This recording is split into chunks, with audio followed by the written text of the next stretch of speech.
Reports of Major Robert Anderson, United States Army, of the unauthorized evacuation of Fort Moultrie, South Carolina. Fort Sumter, South Carolina, December 26, 1860, 8 p.m.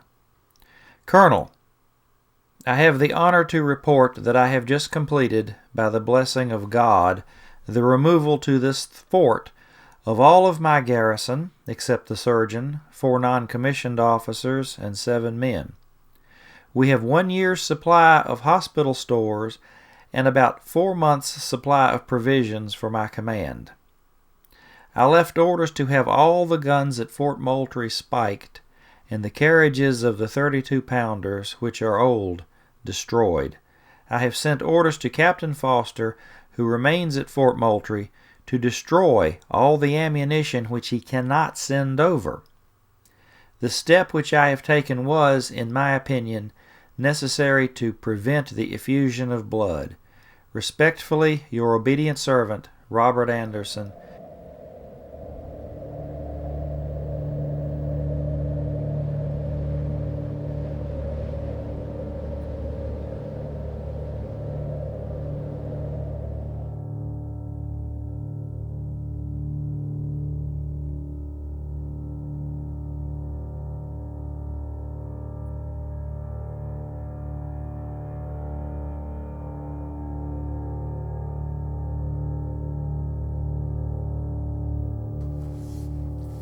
War Department, Adjutant General's Office, December 27, 1860. Major Anderson, Fort Moultrie. Intelligence has reached here this morning that you have abandoned Fort Moultrie, spiked your guns, burned the carriages, and gone to Fort Sumter. It is not believed, because there is no order for any such movement. Explain the meaning of this report. John Buchanan Floyd, United States Secretary of War.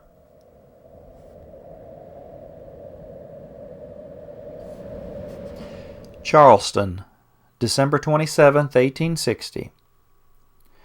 To the Honorable John Buchanan Floyd, Secretary of War. The telegram is correct. I abandoned Fort Moultrie because I was certain that if attacked, my men must have been sacrificed and the command of the harbor lost. I spiked the guns and destroyed the carriages to keep the guns from being used against us. If attacked, the garrison would never have surrendered without a fight. Robert Anderson, Major, 1st Artillery.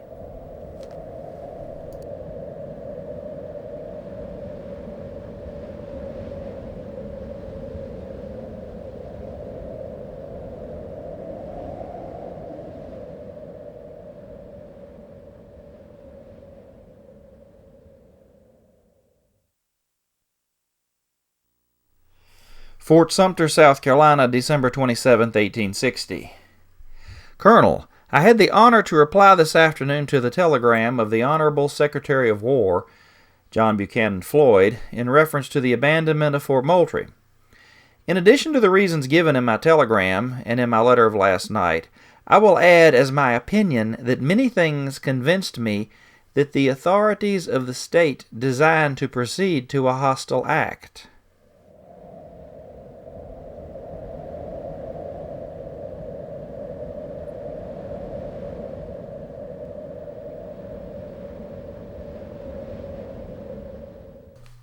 In the 1961 book Prologue to Sumter by Philip Van Dorenstern, on page 234, an S.W. Crawford gives his account of the situation. Major Anderson was feeling threatened every night by the troops of the state. Major Capers and Colonel Pettigrew from South Carolina asked him, "How?" when he replied, "By sending out steamers armed and carrying troops on board. These steamers pass the fort going north, and I fear a landing on the island and the occupation of the sandhills just north of the fort. that 100 riflemen on that hill which commanded the fort would make it impossible for my men to serve their guns, and any man with a military head must see this. To prevent this, I removed on my own responsibility, my sole objective being to prevent bloodshed.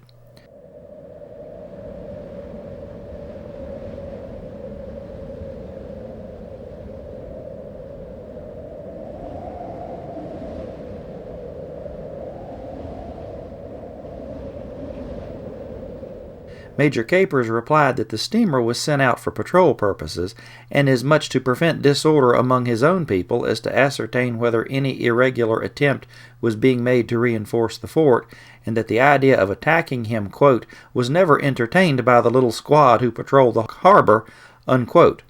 Major Anderson replied to this that he was totally in the dark as to the intentions of the state troops, but that he had reason to believe that they meant to land and attack him from the north, that the desire of the governor to have the matter settled peacefully and without bloodshed was precisely his own objective in transferring his command to Fort Sumter, that he did it upon his own responsibility alone, and because he considered that the safety of his command required it, and as he had a right to do it. Major Anderson then continued, "In this controversy between the North and the South, my sympathies are entirely with the South. These gentlemen," said Anderson, turning to his officers, "know it perfectly well." Then he added that his sense of duty is to his trust as a commander in the harbor was first to him, and had influenced his determination to do his duty to the U.S. government. Colonel Pettigrew then said, "Well, sir, however that may be, the governor of this state directs me to say to you, courteously but peremptorily, to return to Fort Moultrie. Make my compliments to the governor and say to him that I decline to accede to his request. I cannot and will not go back," said Major Anderson. "Then, sir," said Colonel Pettigrew, "my business is done." And both of the officers, without further ceremony or leave-taking, left the fort. From Prologue to Sumter, page 240, President Buchanan asks for the resignation of his Secretary of War, John B. Floyd. The President had communicated to John B. Floyd on December 23rd a request that he should resign his office with a statement of the reason why this was made.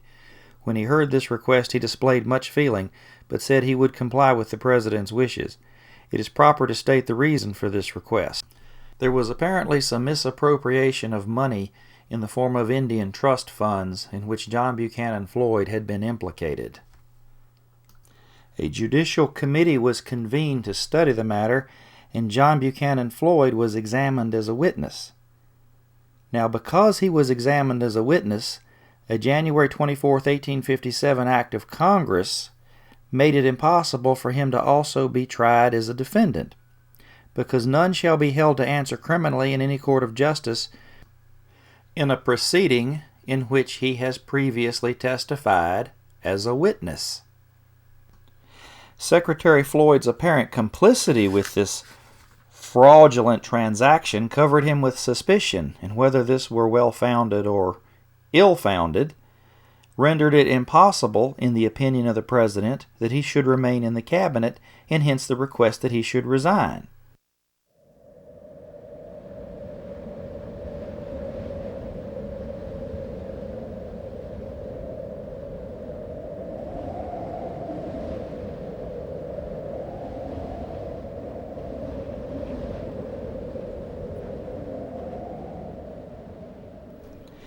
The Secretary of War, John Buchanan Floyd, on the 29th of December, sent to the President the resignation of his office.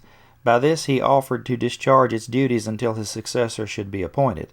It was instantly accepted, the resignation, without reference to this offer, and Postmaster General Joseph Holt was transferred to the War Department. The story picks up again in the First Blood Book, page 113. With a colossal nerve, John Buchanan Floyd attended the first cabinet meeting on the morning of the 27th uninvited, nor did he come with his hat in his hand. He was in a rage. Immediately he tilted with Secretary of State Black, who warmly approved of Anderson's move to Sumter. "I am glad of it," Black said. "It is in precise accordance with his orders." "It is not," Floyd contradicted. "But it is," Black insisted. "I recollect the orders distinctly, word for word." So the orders given Anderson by Major Buell on December 11th were brought in. They had been read and approved by Floyd with his written endorsement on December 21st, and approved by the President the same day. Now they were reread with emphasis on the last line giving Anderson authority to remove from Moultrie, quote, whenever you have tangible evidence of a design to proceed to a hostile act, end quote. This should have settled Floyd's hash, but it did not. The Virginian set up a howl about the pledge to South Carolina not to change the status, though how he could reconcile this with his own orders to Anderson he did not explain. It was obvious to everyone he was putting on a well-rehearsed show. There was some discussion about the tangibility of the evidence, but this was quickly settled. The orders were meaningless if they did not allow Anderson to judge the evidence for himself.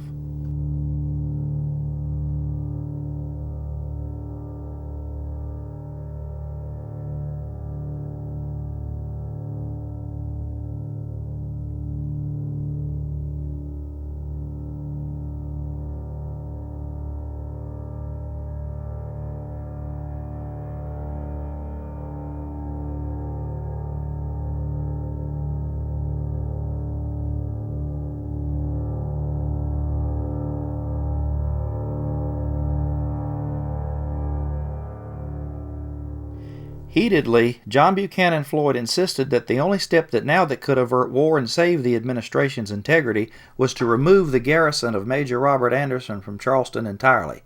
Black, Holt, and Attorney General Stanton, hardly concealing their contempt for the discredited Secretary of War, were up in arms against such an idea.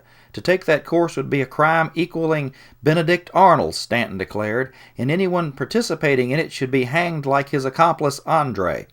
A president of the United States who would make such an order would be guilty of treason. Would be guilty of treason, said Edwin Stanton. Oh, no, not as bad as that, my friend, Buchanan exclaimed. Not as bad as that. But he was taking no advice from John Buchanan Floyd, and that veteran double-dealer made his resignation official 2 days later, with considerable success in convincing the South and much of the North that he had quit rather than being a party to administrative duplicity. John Buchanan Floyd was never charged, nor even accused of any crime at all, but he certainly bears the stain of it throughout history.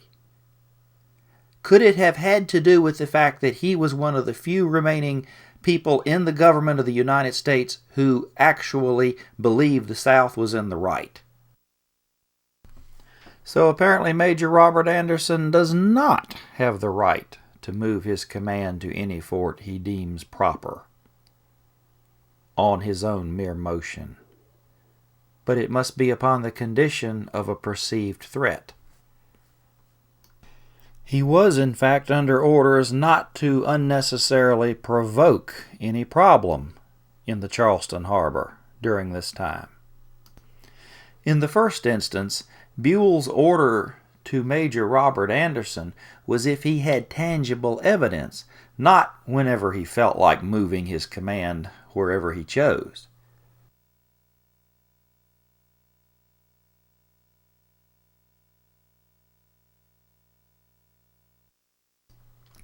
So all because President Buchanan did not want to lose his good friend, Secretary of State Black, nor have his entire cabinet in the form of Holt and Stanton get up and walk out on him, thereby completely embarrassing his presidency, President Buchanan allows Secretary of State Black and Stanton to get together and come up with a document which basically allows President Buchanan to ignore the pledge he made to South Carolina, because in it basically states that South Carolina does not even exist. Thus, in this writing, Secretary of State Black from the Buchanan administration officially, in writing, violates the armistice that President Buchanan had made. Also, according to Secretary of State Black, South Carolina has now become, once again, in the colonial state under something very similar to King George III in Great Britain. We continue with First Blood, page 115. While getting rid of Floyd was a wholesome accomplishment, there still remained the question what to do about Charleston. President Buchanan was besieged by Southern legislators who warned him to get out of Charleston before shooting began. Senator Joseph Lane of Oregon said, quote, Anderson ought to be cashiered or dismissed from the service, unquote. When the 3 South Carolina commissioners visited Buchanan, they presented him with a copy of the secession ordinance and a written ultimatum. They had been ready to negotiate all questions, they declared, until Anderson's move made it impossible. For the past 60 days, South Carolina could have occupied Sumter merely by walking in, refraining because of their trust in the President's assurances. Now Anderson had walked in, violating those assurances. Until this was righted, they must suspend all discussion. They urged the President to withdraw all the troops from Charleston Harbor at once, quote, as they are a standing menace which renders negotiations impossible and threaten a bloody issue, unquote. Barnwell, the trio's chairman, tried persistently to hold Buchanan to account for that conversation he had had with the South Carolina congressman. But, Mr. President, he said at least 3 times, your personal honor is involved in this arrangement. Mr. Barnwell, Buchanan protested, you are pressing me too importunately. You don't give me time to consider. You don't give me time to say my prayers. I always say my prayers when required to act upon any great state affair. The commissioners retired to give him a reasonable time to pray. For long, as Trescott cannily diagnosed it, the policy had been not one of indecision, but, quote, really a fixed purpose to be undecided. Now, because of Anderson, this strategy of drifting and delay was irrevocably ended. A decision had to be made one way or the other in the knowledge that whatever it was, one half of the nation would be outraged. Continuing with First Blood, page 118. Now emerged one of those, quote, strong men who seem to rise for good or ill in national crises, to mold the destinies of millions. He was Jeremiah Sullivan Black, the 50-year-old Secretary of State. There was almost a Damon Pythias basis between he and President Buchanan. This man, Secretary of State Black, wrote perhaps what could be counted as the cause of the American Civil War, page 119.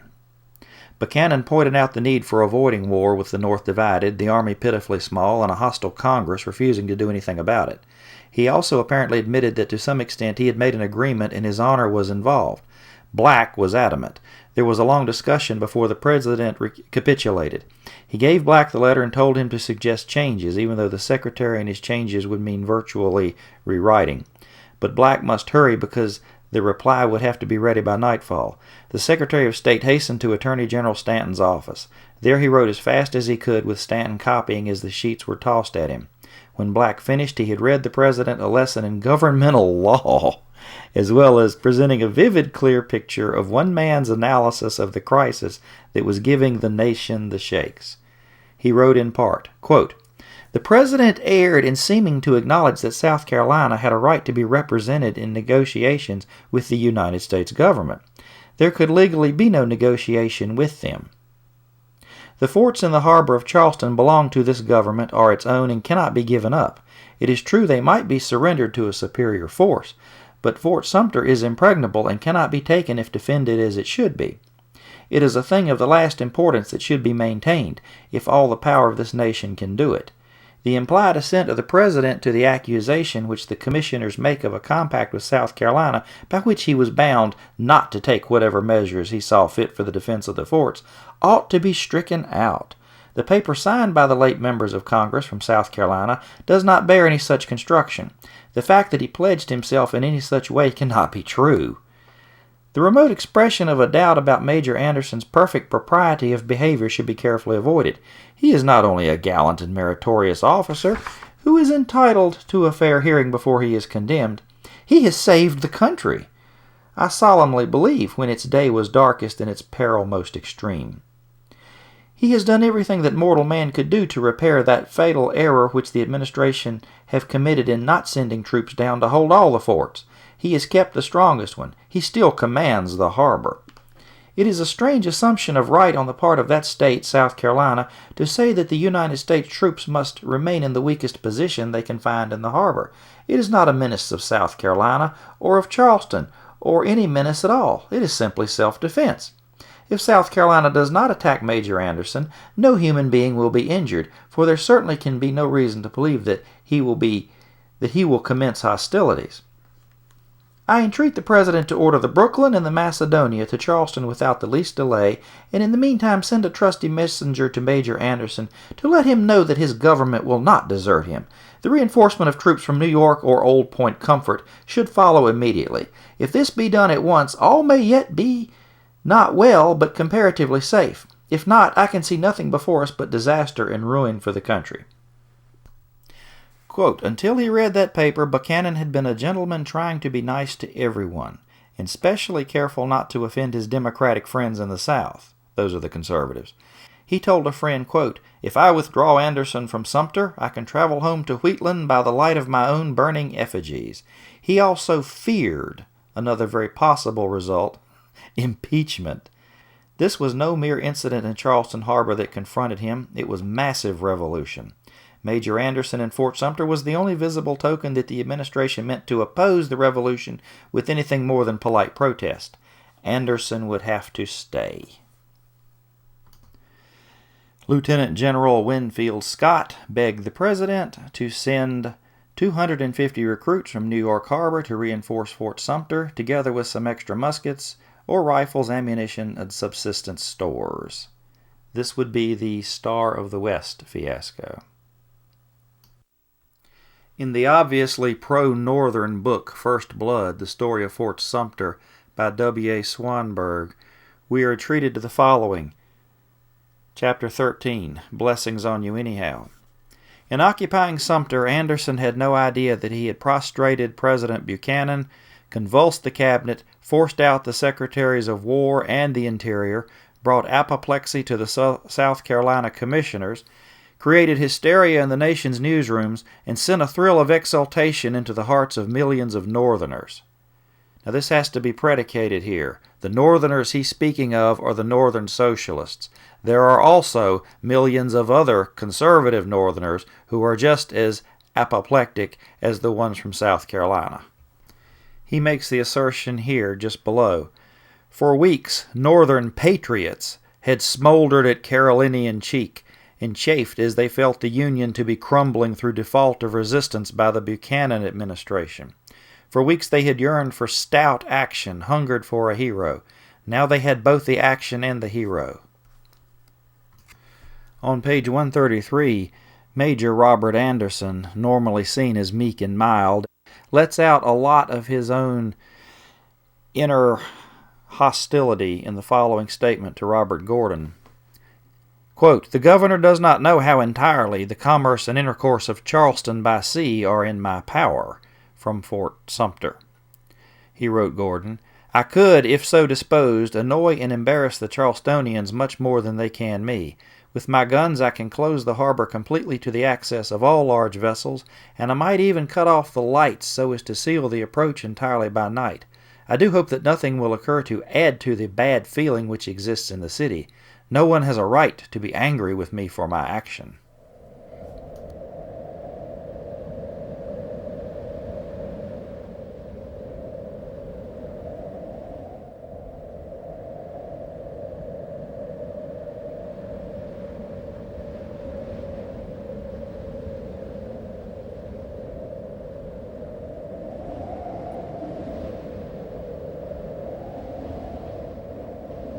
Under this impression, I could not hesitate that it was my solemn duty to move my command from a fort which we could not probably have held longer than 48 to 60 hours.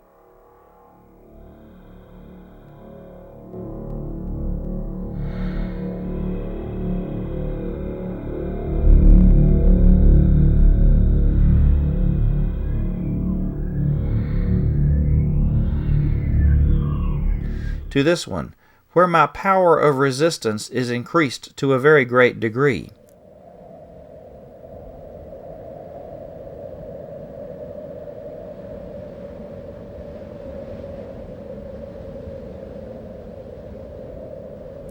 The governor of his state sent down one of his aides today and demanded, quote, courteously but peremptorily, unquote, that I should return my command to Fort Moultrie. I replied that I could not and would not do so. He stated that when the governor came into office, he found that there was an understanding between his predecessor and the President, Buchanan, that no reinforcements were to be sent to any of these forts, and particularly to this one, and that I had violated this agreement by having reinforced this fort. I remarked that I had not reinforced this command, but that I had merely transferred my garrison from one fort to another, and that, as the commander of this harbor, I had a right to move my men into any fort I deemed proper. I told him that the removal was made on my own responsibility, and that I did it because we were in a position that we could not defend.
A message from President Buchanan. I call God to witness, you gentlemen, better than anybody. Know that this is not only without, but against my orders. December 28, 1860. An extract taken from a letter to President Buchanan, President of the United States, by the Confederate Commissioners. We came here, the representatives of an authority which could, at any time within the past 60 days, have taken possession of the forts in Charleston Harbor, but which, upon pledges given in a manner that we cannot doubt, determined to trust to your honor rather than to its own power. Since our arrival, an officer of the United States acting, Major Robert Anderson, as we are assured, not only without but against your orders has dismantled one fort and occupied another, thus altering to a most important extent the condition of affairs under which we came. We would urge upon you the immediate withdrawal of the troops from the harbor of Charleston. Under present circumstances, they are a standing menace which renders negotiation impossible, and, as our recent experience shows, threaten speedily to bring to a bloody issue questions which ought to be settled with temperance and judgment. We have the honor to be, sir, very respectfully, your obedient servants, R. W. Barnwell, J. H. Adams, James L. Orr, Commissioners.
Executive Office, Department of War, Charleston, January 21st, 1861. Major Robert Anderson.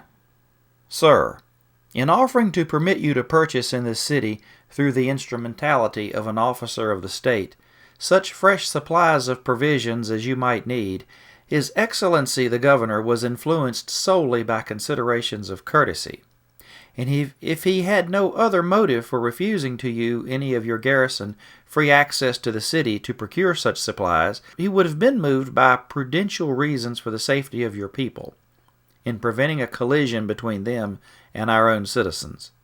As to the matter of procuring your supplies, His Excellency is indifferent whether it is done by the officer referred to, or whether your market supplies are delivered to you at Fort Johnson by the butcher whom you say you have before employed.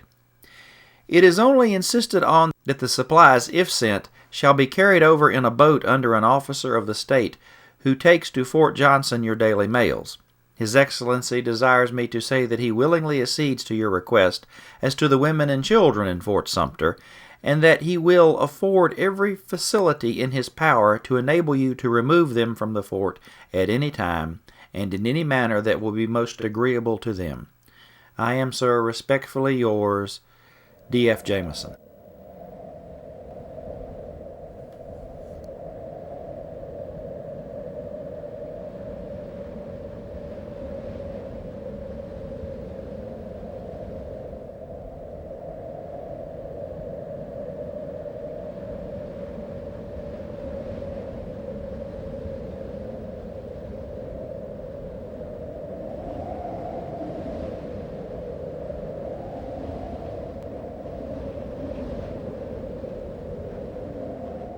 With food enough for one more day and fires ravaging the barracks, Anderson declared defeat.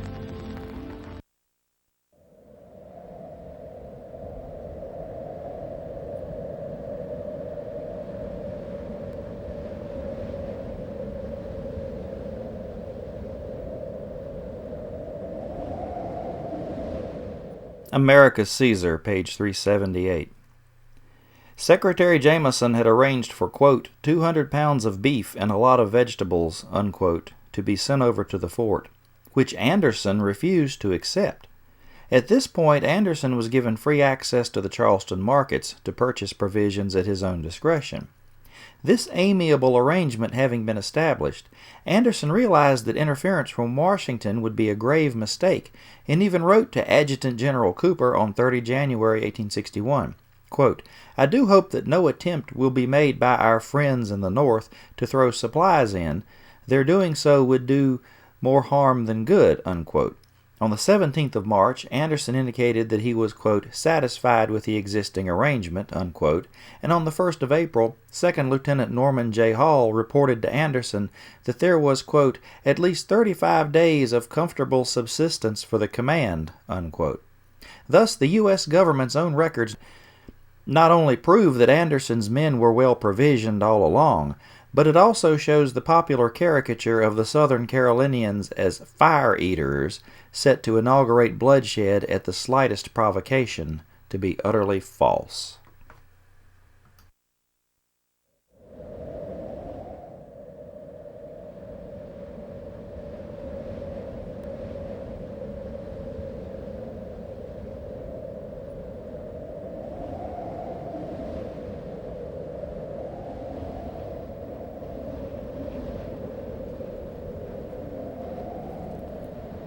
Abraham Lincoln to General Winfield Scott.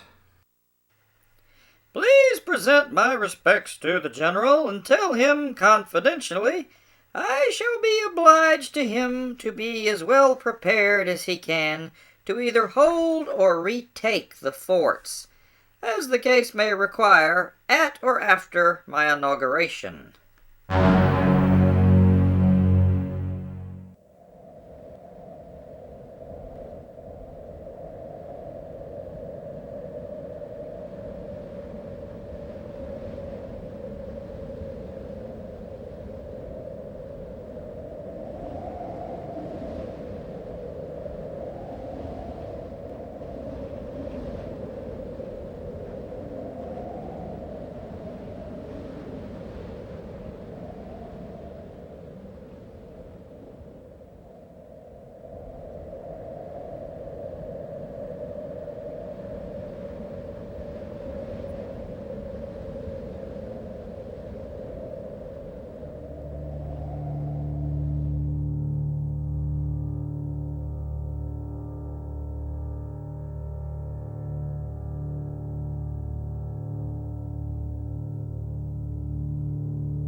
From Frank Connor, The South Under Siege, 1830 to 2000.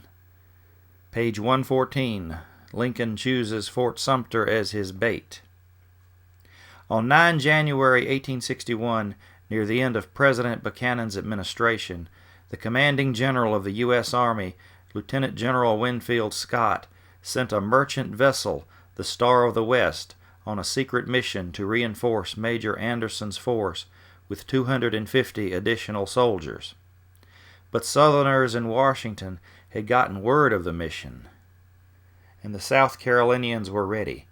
Their cannon opened fire on the Star of the West as the ship approached the fort, and it turned back, its mission a failure.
No state, upon its own mere motion, can lawfully get out of the Union.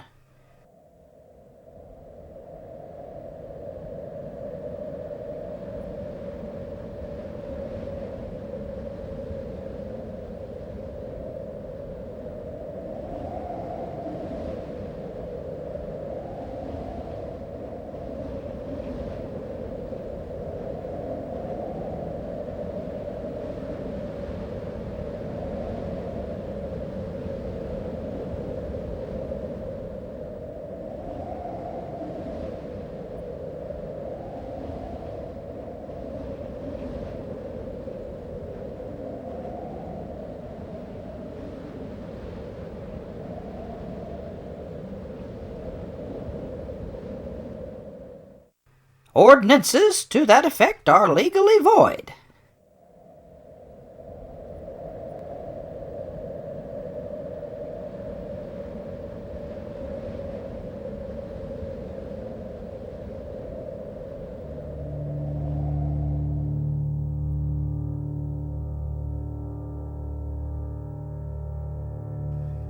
The Union is unbroken. The power confided in me will be used to hold, occupy, and possess the property and places belonging to the government, and to collect the duties and imposts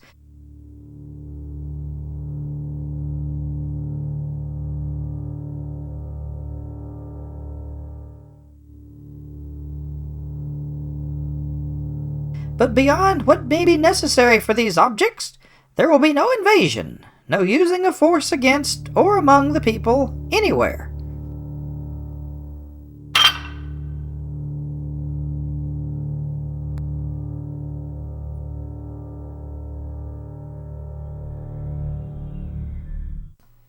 From America Caesar, an article from the New York Herald. In this article, the New York Herald is coming down on the Lincoln administration for playing games with the Southern Confederacy in keeping the soldiers at the forts until the forts are having to be retaken by force by the South. This is what they have to say. In the South, the know-nothing, do-nothing policy of Mr. Lincoln's administration is obnoxious. It compels the Confederacy to keep up a standing army at a terrible expense. The Confederate States will no longer submit to this expense without coming to blows, and the irritating course of our government will probably soon drive the Confederate cabinet at Montgomery into a solution of the difficulty by taking the initiative and capturing the two forts in its waters held by the United States troops.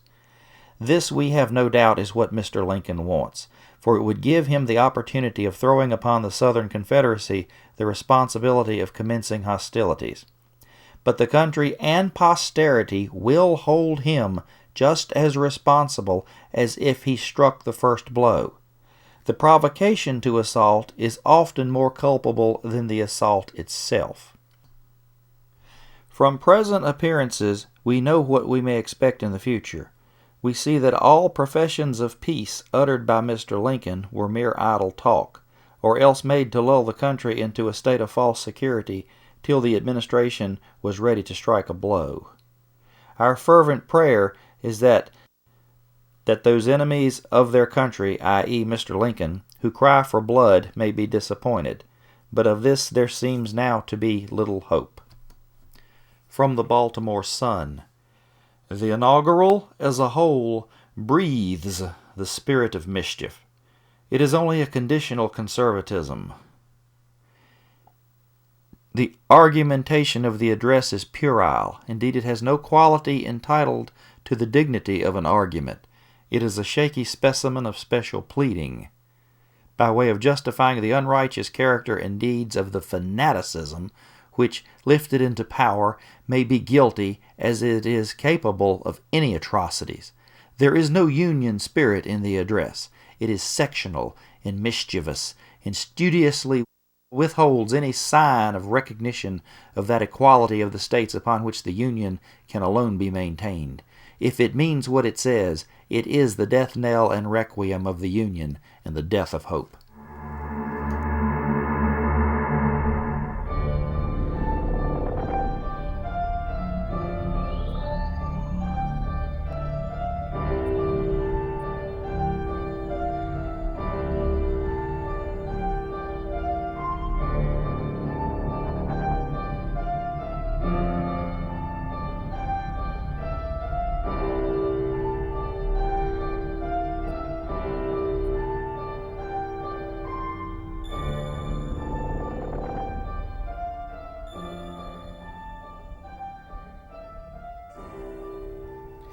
From the book America's Caesar by Greg Lauren Durand.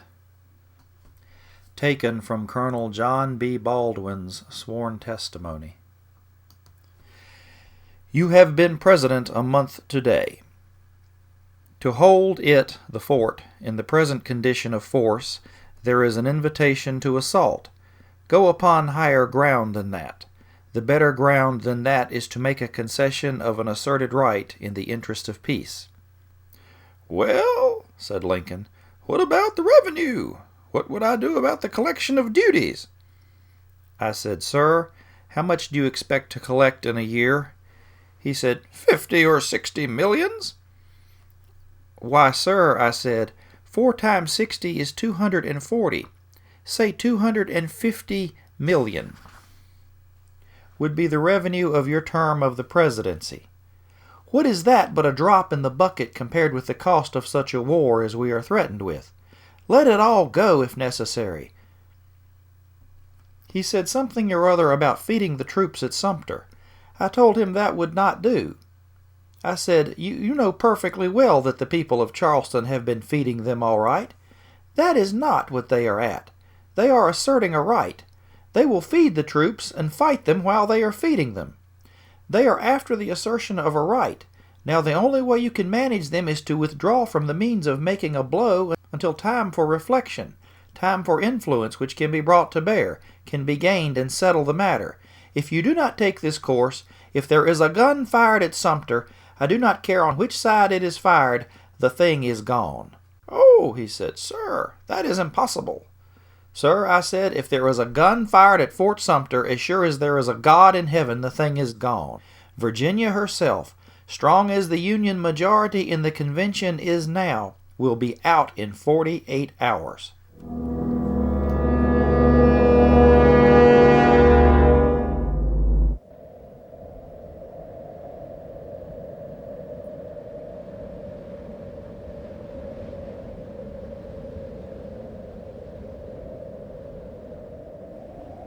The Republican left-wing leaders who put Lincoln into office are, quote, striving to break up the Union under the pretense of preserving it, and that they are struggling to overthrow the Constitution while professing undying attachment to it and a willingness to make any sacrifice to maintain it, and are trying to plunge the country into a cruel war as the surest means of destroying the Union upon the plea of enforcing the laws and protecting public property. On February the 15th, 1861, the Confederate Congress authorized the CS President to appoint a commission of 3 persons to be sent to the government of the United States for the purposes of negotiating friendly relations between that government and the Confederate States of America, and for the settlement of all questions of disagreement between the two governments, upon the principles of right, justice, equality, and good faith. Lincoln, however, refused to see these peace commissioners upon their arrival at Washington, as also did William Seward, who reasoned that he could do nothing that could be interpreted as a recognition of the Confederate States as an independent power. However, Seward agreed to meet with intermediary John A. Campbell of the U.S. Supreme Court, through whom he assured the peace commissioners on or around the 15th of March that the order for the evacuation of Sumter had been made. 5 days later, when questioned why no action had been taken by the occupants of the fort to evacuate as promised, Seward spoke of his ability to carry through his policy with confidence, and he accounted for his delays as accidental and not involving the integrity of his assurance that the evacuation of Fort Sumter would take place. On the first day of April 1861, Seward again declared that, quote, the President may desire to supply Sumter, but will not do so, and that there was, quote, no design to reinforce Fort Sumter, emphasis and original. When rumors began to circulate about the preparation of a secret expedition to the Pensacola and Charleston harbors, Campbell expressed his, quote, anxiety and concern in a letter to Seward dated the 7th of April. Seward's response was as follows, quote, faith as to Sumter fully kept. Wait and see. Oddly, Seward's written response was omitted from the records compiled by the War Department in 1880.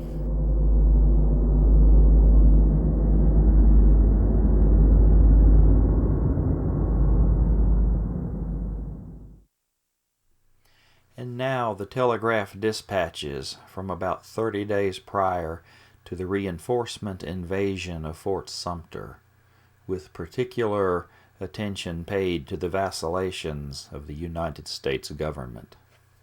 War Department CSA, Montgomery, March the 9th, 1861. Fort Sumter is silent now only because of the weakness of the garrison. Should reinforcements get in, her guns would open fire upon you. There is information at this department, not official, it is true, but believed to be reliable, that 5 or 6 United States ships are in New York Harbor all ready to start. The United States steamer Pawnee has left Philadelphia suddenly for Washington, fully provisioned and ready to go to sea. It is probable that the efforts to reinforce Sumter may be made by sending in men in whale boats tonight. Should this plan succeed and the garrison be reinforced sufficiently to stand an assault, the attempt may be made to fight their way up by 5 or 6 war vessels. L.P. Walker, Confederate Secretary of War. Fort Sumter, South Carolina, March 26, 1861. To General Joseph Totten, Chief Engineer. A message from the President of the United States arrived yesterday at 2 o'clock, and after delivering his dispatches and having an interview with Major Anderson, departed about 3 o'clock. Mr. Lamon, I understand, was the gentleman's name, and he was escorted to the fort from the city by Colonel Duryea of the governor's staff. J.G. Foster, Captain of Engineers. From Prologue to Sumter by Ward Lamond, Colonel Ward H. Lamond of the United States. Lincoln sends Ward Lamond on a confidential mission to Charleston, page 460. Lincoln had such great trust in his friend Ward Lamond that he sent him to Charleston on a secret mission. In the last days of March, I was sent by President Lincoln on a confidential mission to Charleston, South Carolina. It was in its nature one of great delicacy and importance, and the state of the public mind in the South at that juncture made it not one altogether free from danger to life and limb. When my mission was suggested to Mr. Lincoln, Mr. Seward promptly opposed it. "Mr. President," said he, "I greatly fear that you are sending Lamond to his grave. I fear they may kill him in Charleston. These people are greatly excited and very desperate. We can't spare Lamond, and we shall feel very badly if anything serious should happen to him."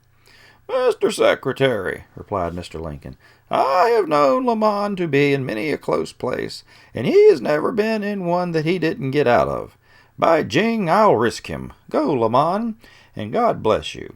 Bring back a palmetto if you can't bring us good news." My interview with Governor Pickens was a memorial one. After saying to him what President Lincoln had directed me to say, a general discussion took place touching the critical state of public affairs. With a most engaging courtesy and an open frankness for which that brave man was justly celebrated, he told me plainly that he was compelled to be both radical and violent, and that he regretted the necessity of violent measures, but he could see no way out of existing difficulties but to fight it out. Nothing, he said, can prevent war, except the acquiescence of the President of the United States to secession, and his unalterable resolve not to attempt any reinforcement of the Southern forts. To think of longer remaining in the Union is simply preposterous. That settled the matter so far as accommodation was concerned. My next duty was to confer with Major Anderson at the beleaguered fort. On my intimating a desire to see that officer, Governor Pickens promptly placed in my hands the following: State of South Carolina, Executive Department, 25 March 1861. Mr. Lamond, from the President of the United States, requests to see Major Anderson at Fort Sumter on business entirely pacific, and my aide, Colonel Duryea, will go with him and return, merely to see that every propriety is observed toward Mr. Lamond. F. W. Pickens, Governor. Apparently Mr. Lamond is not being entirely honest and open about what he was sent to say, due to the fact that Major Robert Anderson and others believe that Major Anderson was to be recalled from Fort Sumter immediately. Between the likes of Colonel Ward H. Lamond, Gustavus V. Fox, and U.S. Secretary of State William Seward, deception upon deception and lie upon lie apparently knew no bounds. March the 26th, 1861, Charleston, South Carolina, to Major Robert Anderson, U.S. Army, commanding at Fort Sumter, Charleston Harbor, South Carolina. My dear Major, having been informed that Mr. Lamond, the authorized agent of the President of the United States, advised Governor Pickens, after his interview with you at Fort Sumter, that yourself and command would be transferred to another post in a few days. Whenever you will be prepared to leave the fort, if you will inform Governor Pickens or myself of your intentions relative thereto, we will be happy to see that you are provided with proper means of transportation out of this harbor for yourself and command, including baggage, private and company property.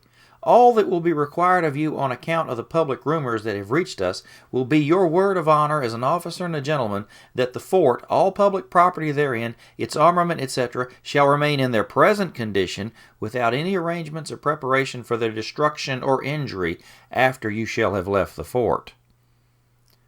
Editor's note, as was the case at Fort Moultrie. Quote, on our part, no objection will be raised to your retiring with your side and company arms and to your saluting your flag on lowering it. hoping to have the pleasure of meeting you soon under more favorable circumstances, I remain, dear Major, yours very truly, G.T. Beauregard. Fort Sumter, March 26, 1861. To General Beauregard. My dear General, I have the honor to acknowledge with receipt of your letter of this date, in the wish that we may have the pleasure of meeting under more favorable circumstances, I remain, dear General, yours truly, Robert Anderson, Major, U.S. Army Commanding. War Department, Washington, April 4th, 1861. To Major Robert Anderson, Sir, your letter of the 1st instance occasioned some anxiety to the President. On the information of Captain Fox, he had supposed you could hold out till the 15th instant, without any great inconvenience, and had prepared an expedition to relieve you before that period.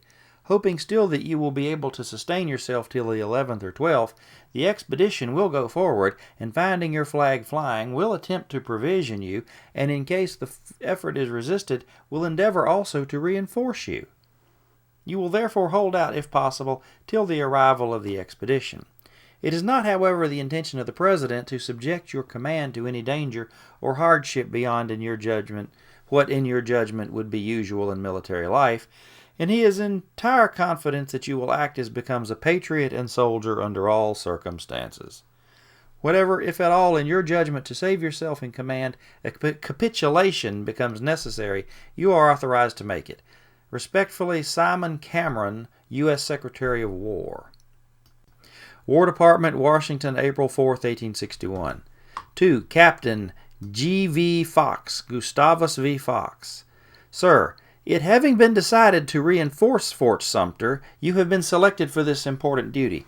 Accordingly, you will take charge of the transports in New York, having troops and supplies on board, to the entrance of Charleston Harbor, and endeavor in the first instance to deliver the subsistence. If you are opposed in this, you are directed to report the fact to the senior naval officer of the harbor, who will be instructed by the Secretary of the Navy to use his entire force to open a passage, when you will, if possible, effect an entrance and place both troops and supplies in Fort Sumter. I am, sir, very respectfully, your obedient servant, Simon Cameron, United States Secretary of War.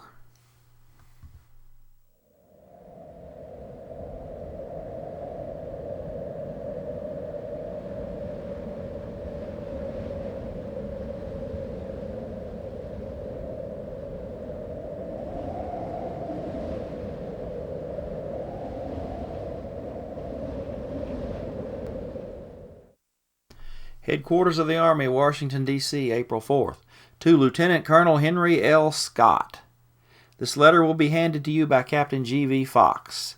To embark with Captain Fox, you will cause a detachment of recruits, say about 200, to be immediately organized at Fort Columbus, with a competent number of officers, arms, ammunition, and subsistence.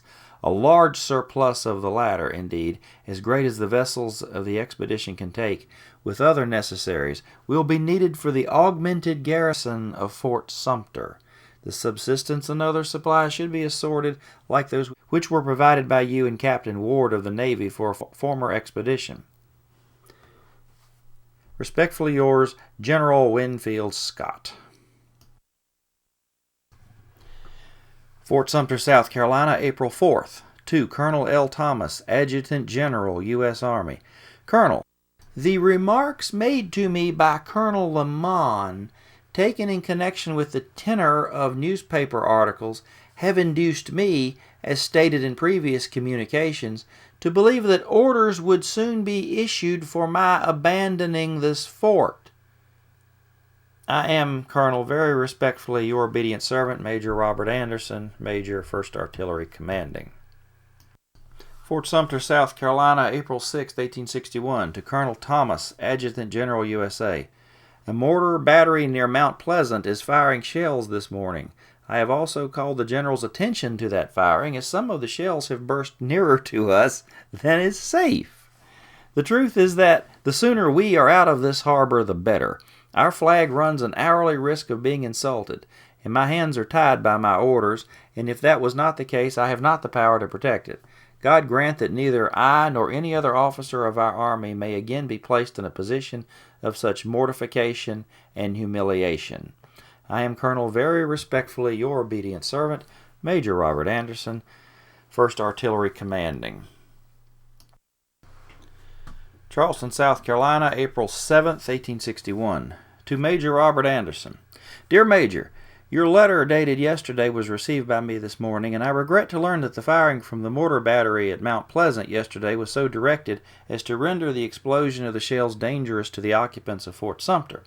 The attention of the officer in command of the battery was called to the matter of his firing yesterday, and orders will be sent to him today not to practice again in the same direction. Let me assure you, Major, that nothing shall be wanting on my part to preserve the friendly relations and impressions which have existed between us for so many years. I am, Major, very truly yours, G.T. Beauregard, Brigadier General Commanding. After realizing that he had been used by the Lincoln administration to lull the Confederate commissioners into a false sense of security, Judge Campbell wrote the following words to Seward on the 13th of April. I think no candid man will read over what I have written and consider for a moment what is going on at Sumter, but will agree that the equivocating conduct of the administration, as measured and interpreted in connection with these promises, is the proximate cause of the great calamity. I have a profound conviction that the telegrams of the 8th of April of General Beauregard and of the 10th of April of General Walker can be referred to nothing else than their belief that there has been a systematic deceitfulness and double-dealing practiced on them through me. It is under an impressive sense of the weight of this responsibility that I submit to you these things for your explanation. End quote. The object of deception already accomplished, Campbell received no reply to this letter nor to that of the following week, in which he reiterated his demand for an explanation. Judge Campbell would resign from the United States Supreme Court and return to Alabama over the shame he felt in having been a part of this, however unwillingly. Page 370. On the 4th of April, Seward made the following statement to London Times correspondent William Howard Russell. Quote, It would not become the spirit of the American government or the federal system to use armed force in subjugating the Southern states against the will of the people. 6 days later, Seward officially wrote to Minister of England Charles Francis Adams, The federal government could not reduce the seceding states to obedience by conquest. The President willingly accepts it as true. Only an imperial or despotic government could subjugate thoroughly disaffected and insurrectionary members of the state. This federal republican system of ours is, of all forms of government, the very one most unfitted for such a labor.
Headquarters, Provisional Forces, Confederate States, Charleston, South Carolina, April 9, 1861. To Major Robert Anderson, commanding at Fort Sumter, Charleston, South Carolina. Sir, your favor of this day has just been received through Captain James.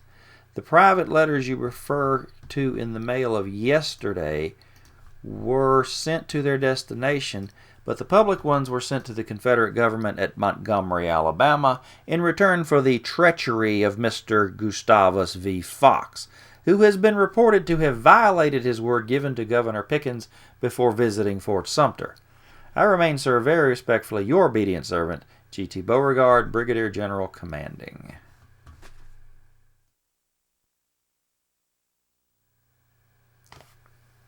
L.P. Walker, Charleston, to him, April 8, 1861.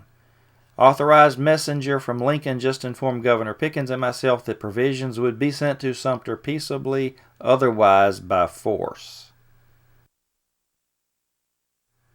General Beauregard, Charleston, Montgomery, April 8th, to him.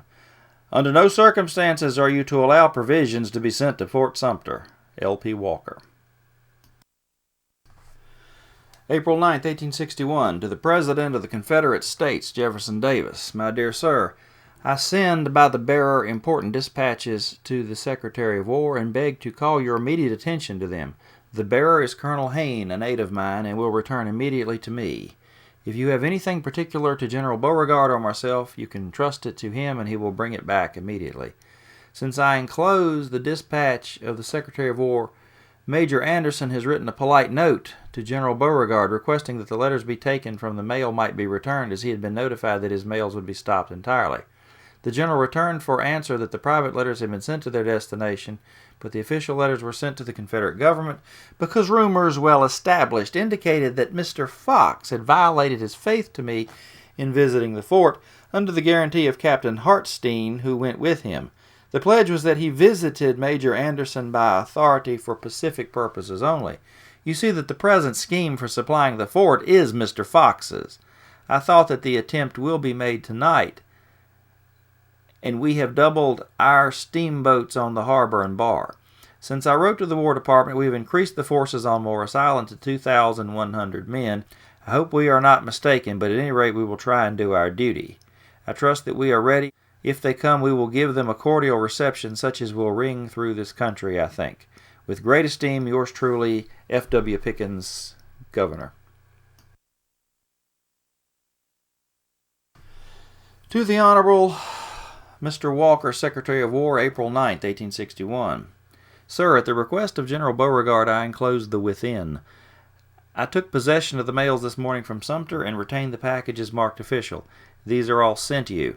The private letters are all sent as directed to their owners. I did this because I consider a state of war is now inaugurated by the authorities at Washington, and all information of a public nature was necessary to us.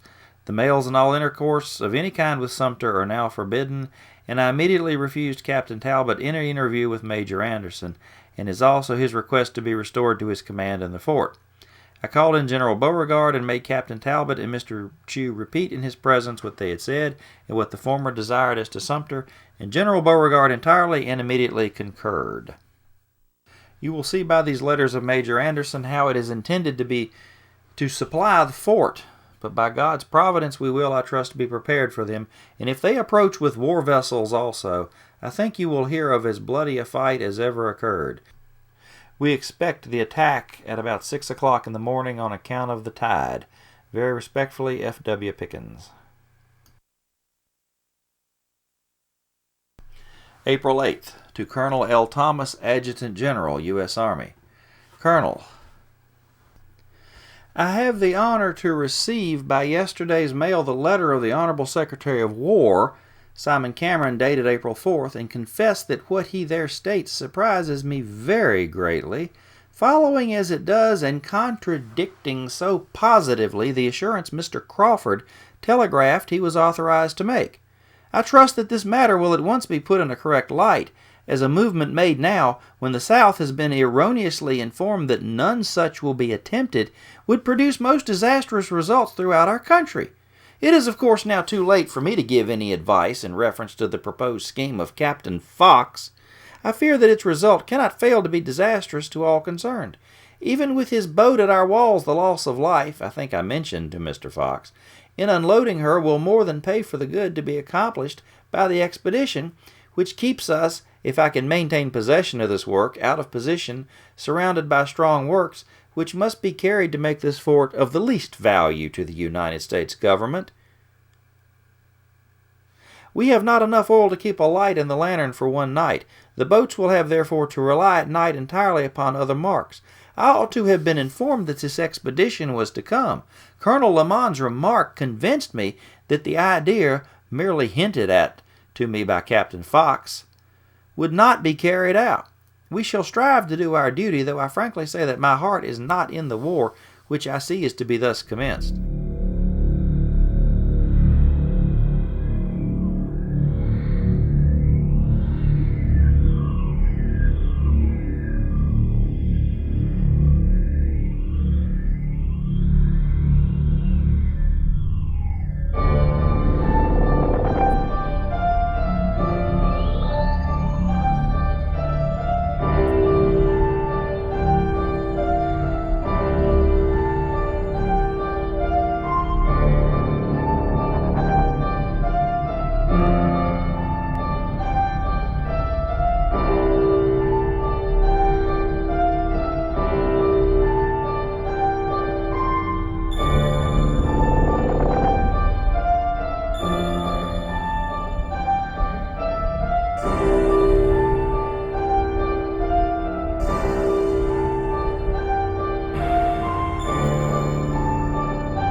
That God will still avert it and cause us to resort to pacific measures to maintain our rights is my ardent prayer. I am Colonel, very respectfully, your obedient servant, Robert Anderson, Major, 1st Artillery, commanding.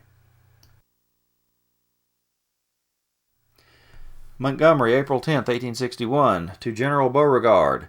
If you have no doubt as to the authorized character of the agent who communicated to you the intention of the Washington government to supply Fort Sumter by force, you will at once demand its evacuation, and if this is refused, proceed in such manner as you may to reduce it.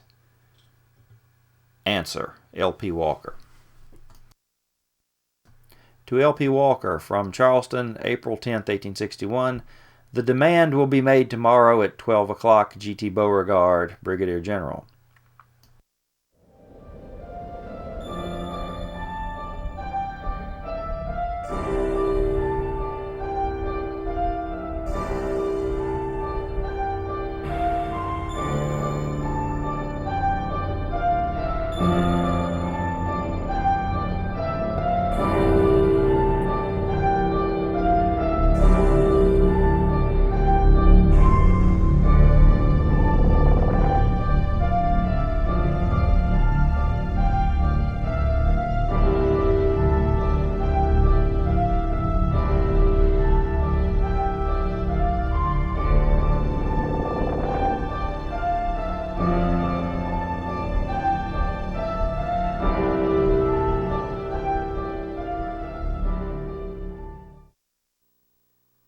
From the South Under Siege, page 118. Lincoln has set a trap for the CSA. Abraham Lincoln clearly intended to wage war against the Confederate States of America. Beginning with his inaugural address, every move he made regarding the South was directed toward that objective.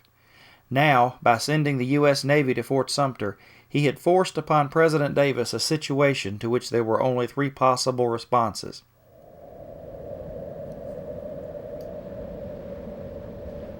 1. Davis could surrender, dissolve the Confederate States of America, and return the Southern states to the jurisdiction of the invading United States government. 2.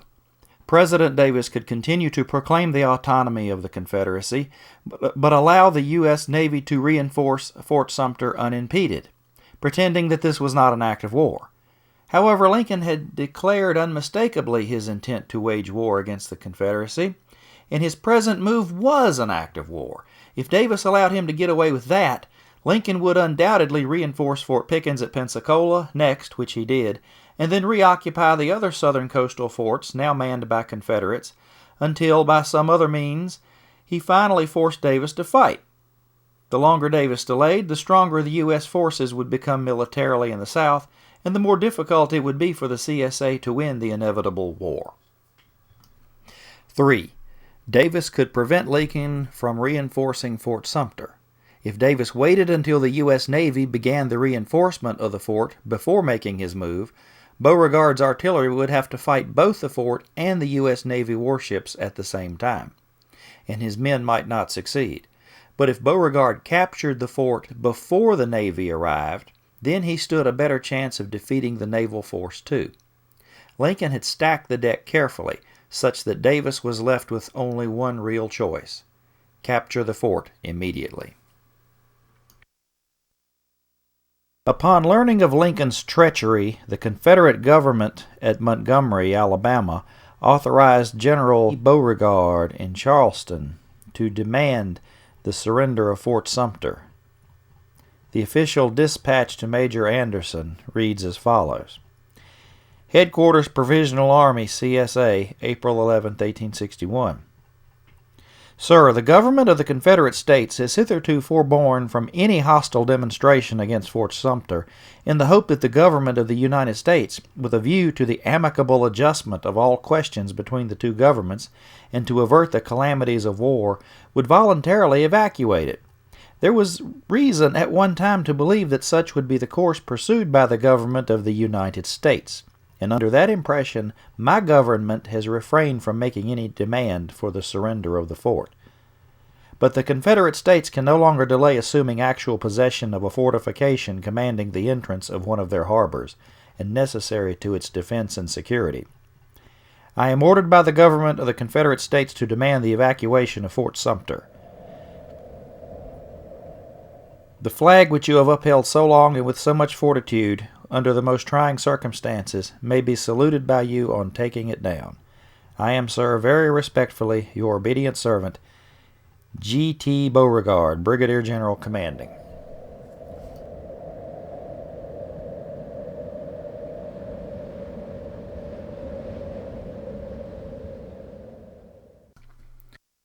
Washington, April 11th, to General G.T. Beauregard.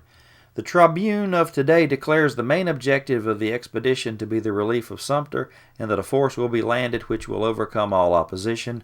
Roman Crawford Forsyth. 2. Roman Crawford Forsyth, Commissioners, Confederate States, Washington, April 11th. Evacuation of Fort Sumter will be demanded today. If refused, hostilities will commence tonight. Answer, G.T. Beauregard. April 11, 1861, to L.P. Walker, Secretary of War, Confederate States. Demand Senate 2, allow until 6 to answer. G.T. Beauregard. Charleston, April 11th, to the Honorable L.P. Walker, Secretary of War, Confederate States of America.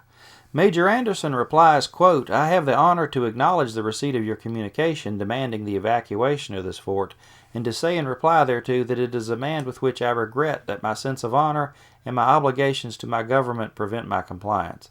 He says verbally, I will await the first shot, and if you do not batter us to pieces, we will be starved out in a few days. Answer, G.T. Beauregard. Montgomery, April 11th. General Beauregard, to him. Charleston. Do not desire needlessly to bomb Fort Sumter. If Major Anderson will state the time at which, as indicated by him, he will evacuate, and agree that in the meantime he will not use his guns against us unless ours should be employed against Fort Sumter, you are authorized thus to avoid the effusion of blood. If this or its equivalent be refused, reduce the fort as your judgment decides to be most practicable. L.P. Walker, Confederate Secretary of War. From the book America's Caesar, page 379, General Beauregard's report on the Battle of Fort Sumter. Major Anderson remarked that if we did not batter him to pieces, he would be starved out in a few days, or words to that effect. This being reported to me by my aides on their return with his refusal at 5:10, I deemed it proper to telegraph the purport of his remark to the Secretary of War. In reply, I received by telegraph the following instructions at 9:10 p.m. Do not desire needlessly to bombard Fort Sumter. if Major Anderson will state the time at which, as indicated by him, he will evacuate, and agree that in the meantime he will not use his guns against us unless ours should be employed against Sumter, you are authorized thus to avoid effusion of blood. If this, or its equivalent, be refused, reduce the fort as your judgment decides to be most practicable. At 11 p.m. I sent my aides with a communication to Major Anderson based on the foregoing instructions. It was placed in his hands at 12:45 a.m. on the 12th instant. He expressed his willingness to evacuate Fort Sumter on Monday at noon, if provided with the necessary means of transportation, and if he should not receive contradictory instructions from his government or additional supplies. As, in consequence of a communication from the President of the United States to the Governor of South Carolina, we were in momentary expectation of an attempt to reinforce Fort Sumter, or of a descent upon our coast to that end from the United States fleet then lying at the entrance of the harbor, it was manifestly an imperative necessity to reduce the fort as speedily as possible, and not wait until the ships in the fort should unite in a combined attack upon us. Accordingly, my aides, carrying out my instructions, promptly refused to accede to the terms proposed by Major Anderson, and notified him in writing that our batteries would open fire upon Fort Sumter in 1 hour. This notification was given at 3:20 a.m. of Friday, the 12th instant.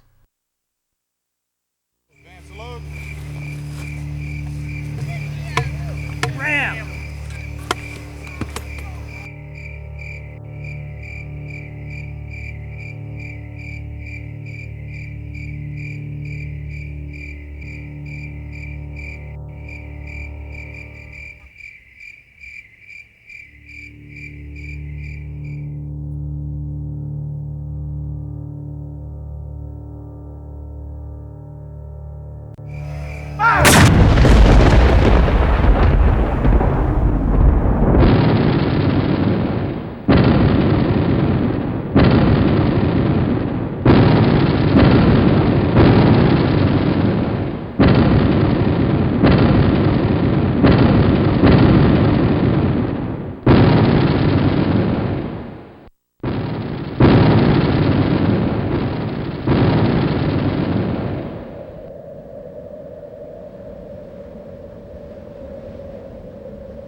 The signal shell was fired from Fort Johnson at 4:30 a.m. At about 5 o'clock, the fire from our batteries became general.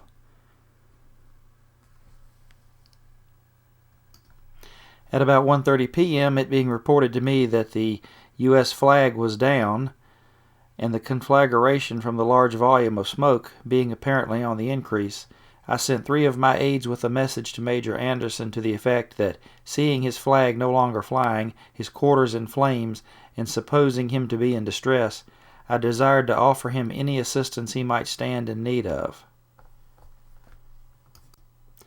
Upon the arrival of my aides at Fort Sumter, they delivered their message to Major Anderson, who replied that he thanked me for my offer, but desired no assistance. Charleston, April 13, 1861. Honorable L.P. Walker, Secretary of War. Officers' quarters in Sumter burning. Part of roof supposed to have fallen in. Sumter firing at long intervals. Ours regular and effective. 6 vessels outside in signal with Sumter.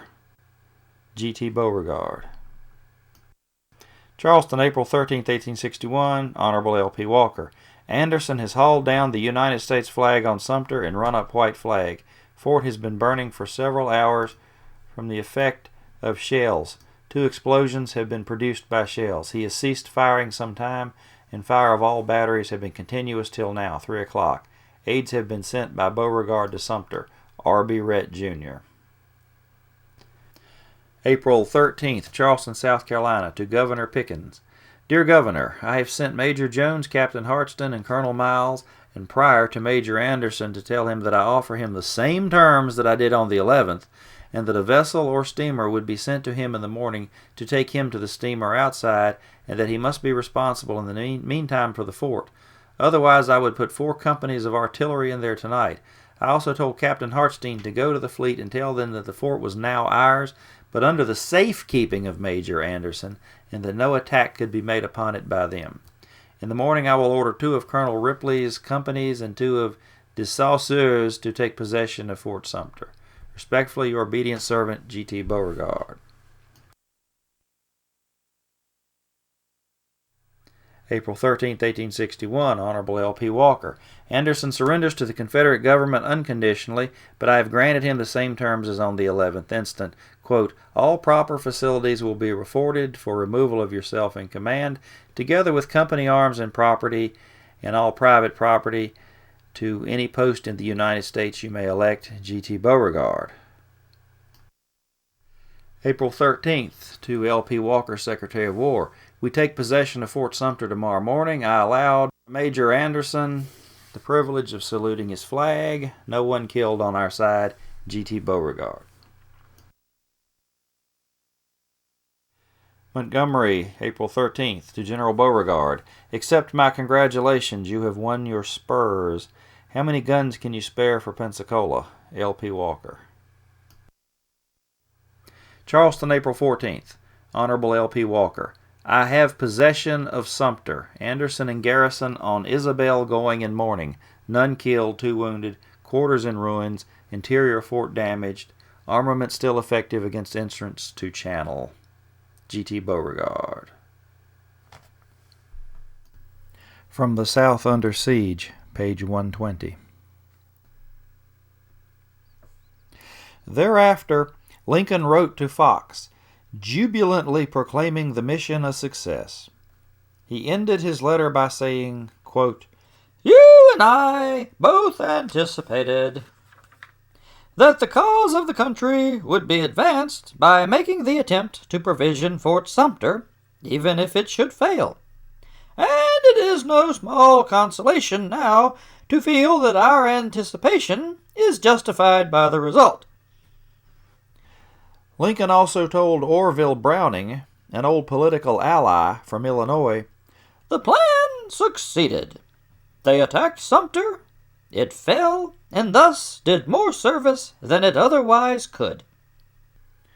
Lincoln could not possibly have identified his true motives any more clearly than that. The newspapers had a field day with the Fort Sumter bombardment. Innocent U.S. soldiers attacked without cause by the dastardly rebels, and most historians today still take that line. Now Lincoln had his excuse to invade and conquer the Confederate States of America. But he didn't yet have his war. Given that Lincoln was bent upon war, his duty at this point was to call a special session of Congress and ask the Congress to declare war against the Confederate States of America. The Constitution had entrusted only Congress with the powers to declare war and raise armies. But there was a good chance that Congress would not declare war because of the Fort Sumter incident. Congress had refused to react after the Confederates had fired upon the Star of the West only 3 months previously, and it might refuse to do so now. Lincoln disregards the U.S. Constitution and calls up an army. Lincoln ignored Congress and the Constitution and called up an army and began the war himself. Now Lincoln was politically safe. As a wartime president, he could use patriotism as his weapon to forestall any serious political attacks by his enemies in the Republican ranks. And now he was visibly employed at hauling the southern states back into the political and financial grip of the New England/New York capitalists. So he could no longer be faulted by these worthies for having allowed the southern states to escape them in the first place.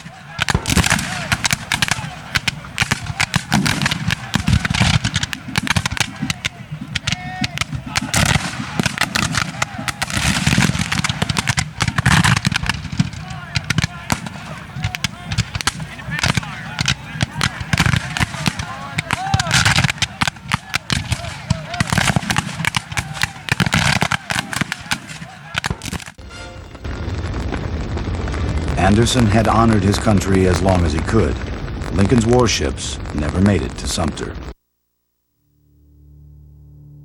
The History Channel claims that the United States Navy never arrived. In truth, what happened was they sat there and watched the whole thing.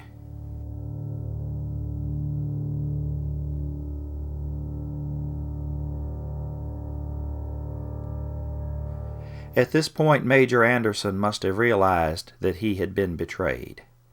He had to fight off South Carolina using only what he originally had. He may as well have stayed at Fort Moultrie and surrendered due to the inability to defend the place from the mainland, and left with the women and children. The United States Navy had hung Major Robert Anderson and his men out to dry. They did not lift a finger to help them secure Fort Sumter in the harbor. Major Anderson had risked his life and the lives of his men for nothing.